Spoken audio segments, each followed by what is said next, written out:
Anatolia is a geography that has hosted many cultures and civilizations throughout history and is remarkable for its rich civilizational heritage.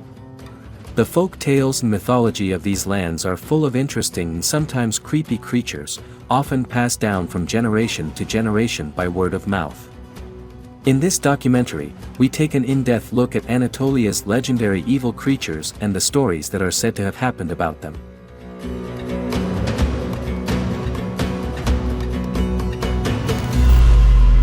The wife of Al.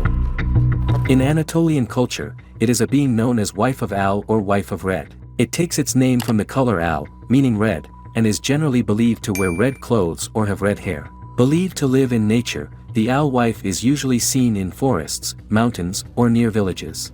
According to some beliefs, the wife of Al is actually Lilith.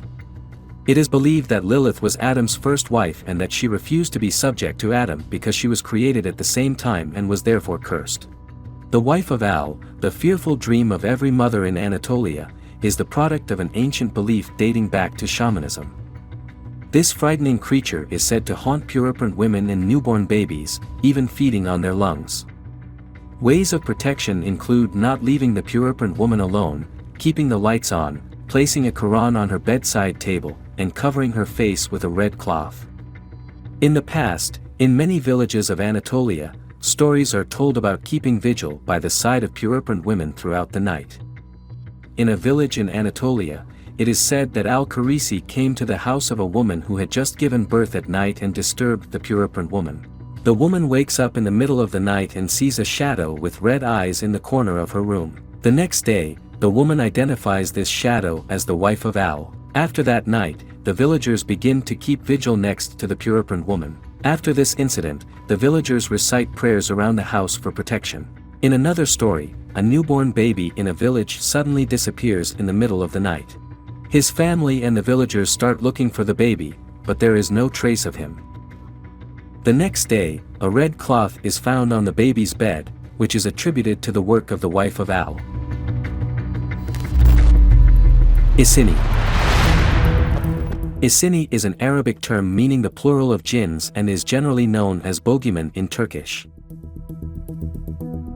This entity, also written as Isini or Isini in Anatolian culture, is generally accepted as an evil and supernatural being. According to folk beliefs, Isini are malicious beings that can have negative effects on people's lives. There are different beliefs about the appearance of Isini, but they are usually depicted as ghostly or creature-like. In some accounts, Isini are said to be mixed beings, such as half human and half animal or half human and half jinn. Isini are generally believed to have malevolent tendencies such as harming people, transmitting diseases, bringing bad luck or haunting houses. For this reason, various traditional measures are taken among the people to protect themselves from these beings. Their most frightening feature is that if they hit a person, the person they hit turns blue and dies. In some villages in Anatolia, it is rumored that people struck by the Isinis suddenly become ill and mysteriously lose their lives. According to legend, in a village in Anatolia, a mysterious disappearance of household items took place. Some of the items are later found in a very different part of the house. The villagers believe that the Isinis are playing with the objects and moving them around. Such incidents reinforce the belief that Isinis infiltrate people's living spaces and mock them. In another legend, on a winter night, a cold wind suddenly blows through a family's house, even though no windows or doors are open. This wind suddenly lowers the temperature inside the house and the family members start to feel cold. The family believes that this is the work of the Isinis and recites prayers to protect the house. Wednesday wife. In Anatolian culture, there is a folkloric evil being called Wednesday wife or Wednesday mother. Wednesday wife is usually depicted as an old woman.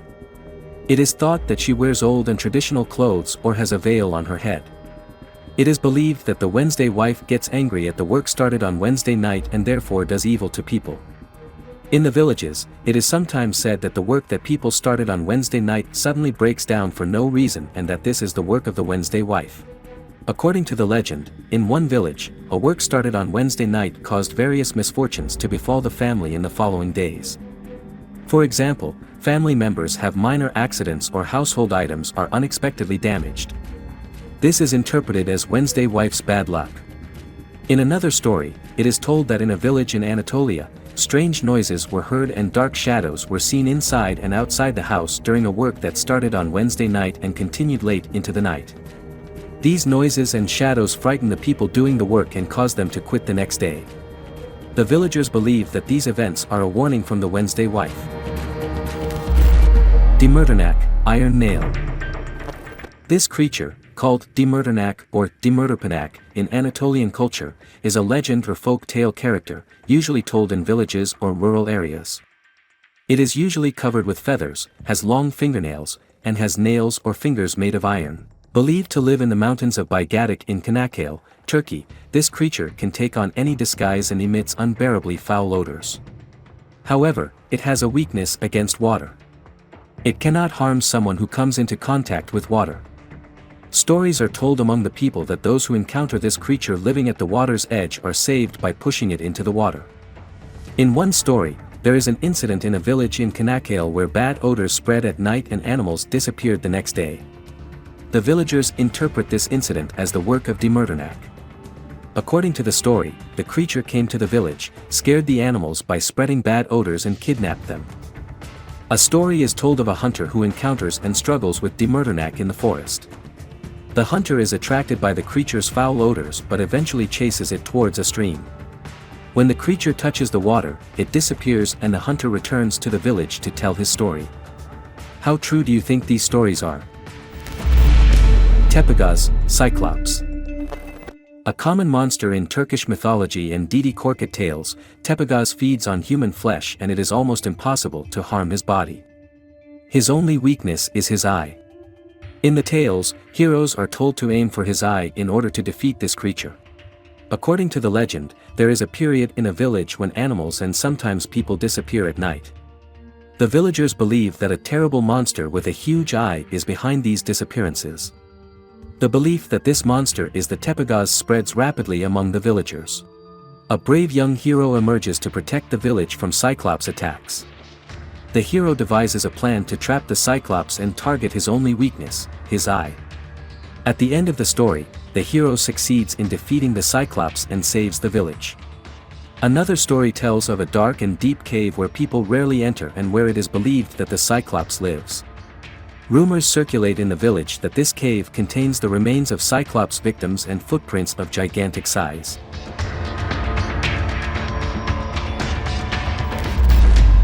Gulyabani, Ghoul. Gulyabani, also featured in Kemal Sunal's unforgettable film, is depicted in Anatolian legends as a half-human, half-monster or ghostly creature that feeds on human flesh, has a long beard and is covered with feathers. It has features such as pale skin, large eyes, long nails and crookedly elongated limbs. He challenges hunters and challenges them to deadly wrestling matches. The winner survives, while the loser ends up dead. The ghoul is also a creature that uses people's fears and weaknesses to frighten them and can take different forms. Ghouls usually appear in deserted places and in the dark. In various parts of Anatolia, a story is told of a group of hunters who encountered the ghoul while hunting in the forest. The ghoul offers a wrestling match to one of the hunters. Depending on the course of the story, the hunter either survives by winning the wrestling match or loses and dies. In another story, a shepherd is said to encounter the ghoul while guarding his sheep at night. The ghoul does not harm the shepherd, but takes some of the sheep. The shepherd's account of this incident in the village reveals a belief that the ghoul is only looking for food rather than directly harming people. Karabasan, the boogeyman. In Anatolian cultures, the Karabasan, which descends on people during sleep and gives them nightmares, is considered an evil entity. It appears at night because it is afraid of daylight and has no concrete form. Victims of the boogeyman feel a heaviness descending on them and have difficulty breathing. According to the legend, the event that happened to a person who lived in Anatolia is as follows. While the man was sleeping at night, he suddenly experienced an event in which he could not move and felt a heavy weight on him. When he opened his eyes, he saw a dark shadow in his room and attributed it to the Karabasan. The next day, the villagers believe that it was an attack by the boogeyman and recite protective prayers. A similar legend tells the story of a young man who woke up in the middle of the night to see a dark shadow in his room and felt it coming towards him. The young man lived in fear for a long time after this, and the villagers attributed this to the visit of the Karabasan. A family tells the story of how Karabasan often comes to their house and the family members have bad dreams. The family hangs prayer papers in every room of the house to protect themselves from this, and they say that this method works.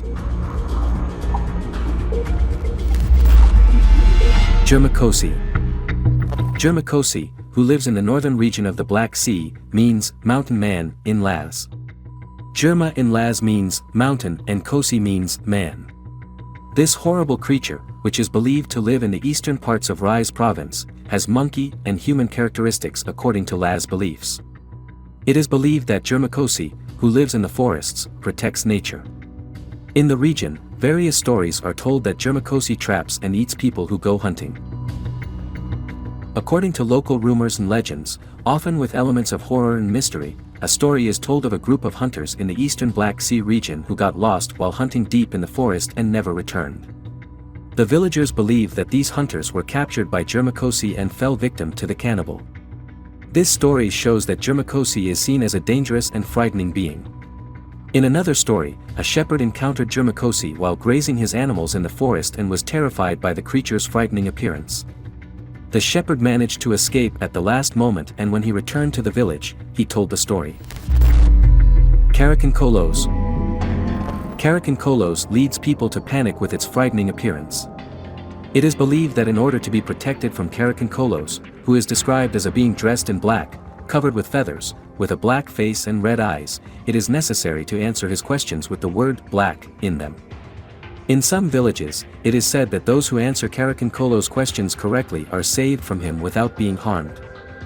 It is said that in one village, on one of the coldest nights of winter, a man encountered Karakankolos while looking for something outside.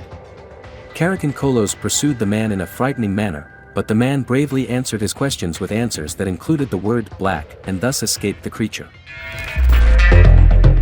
Hurdik. In Turkish folk beliefs, Hurdik is regarded as an evil creature with half-human and half-animal appearance and backwards feet. It is said that this creature disguises itself as people's acquaintances, deceives them and takes them to the forest to harm or kill them. It is possible to protect against this creature by lighting a fire. People who suspect that the person they are talking to is Hurdik are said to pass fire around their bodies or under their feet. It is said that in the old times, fires were often lit in the villages near the forests, and this way they were protected from the Hurdiks. According to one story, in one village, a man who went to the forest to collect firewood never returned and disappeared. Search efforts were fruitless. The villagers thought that the man was deceived by Hurdik and got lost in the forest. Hinker Munker. It has a human-like appearance and, like a kangaroo, carries its young in a pouch on its belly. It kills and eats the people it catches. Most interestingly, it is said that the only way to get rid of this creature is to urinate on it. Stories are told that those who encountered Hinker Munker survived with this strange method. According to a rumor that has survived to this day, there is a story about children who got lost while playing in the forest. It is believed that these children were kidnapped by Hinker Munker and became victims of the creature. After this incident, villagers refrained from sending children alone in the forest. Another legend tells the story of a hunter who encountered and fought Hinker Munker. At the last moment, the hunter gets rid of the creature by urinating on it. This story reinforced the belief that Hinker Munker has a weakness. Shamaran. Shamaran is a mythical creature in Turkish mythology, Anatolian and Middle Eastern folklore, depicted as half woman and half snake. Shamaran stories often contain elements of wisdom, healing and mystery. The love story of Shamaran and a young man is widely found in mythological narratives. The story of Shamaran and Jamsab is a legendary tale with themes of love, wisdom and sacrifice, which occupies an important place in Anatolian and Middle Eastern mythology. Although there are many different versions of this story, the most commonly told version is as follows: Jamshab is a young and curious man. One day, he goes to a cave with his friends. In this cave they find a secret passage, and Jamshab discovers a mysterious and fascinating underworld at the end of the passage. Here he meets Shamaran, a wise and enchantingly beautiful creature with a human upper part and a snake lower part. Shamaran sees Jamsab's pure intentions and good heart and begins to teach him the secrets of the underworld. Over time, a deep bond develops between the two and love blossoms. Shamaran teaches Jamsab about medicine, natural sciences and philosophy, so that Jamsab becomes very knowledgeable and wise. After a while, news arrives that the ruler of Jamshab's village has fallen ill and can only be cured with the flesh of a snake. Jamsab is forced to use the flesh of Shamaran to cure the ruler. Shamaran, in her love for Jamshab, understands this situation and is willing to sacrifice her own life for the sovereign's recovery. Jamsab takes Shamaran's body to the ruler and the ruler regains his health. Jamsab becomes a very wise man, but he feels the pain of losing Shamaran in his heart for the rest of his life. In Anatolian culture, these stories have survived to the present day by being told by word of mouth, from elder to younger, from generation to generation. These stories are not only part of legends and mythology, but are also recognized as important cultural heritage reflecting the culture, beliefs and lifestyle of Anatolian people. Do you think such creatures really exist? Or are these stories just legends told among the people? We look forward to your comments. If you like our video and would like to support us, please don't forget to subscribe to the channel, like our video and share the channel link with your close circle. See you in the next video. Goodbye.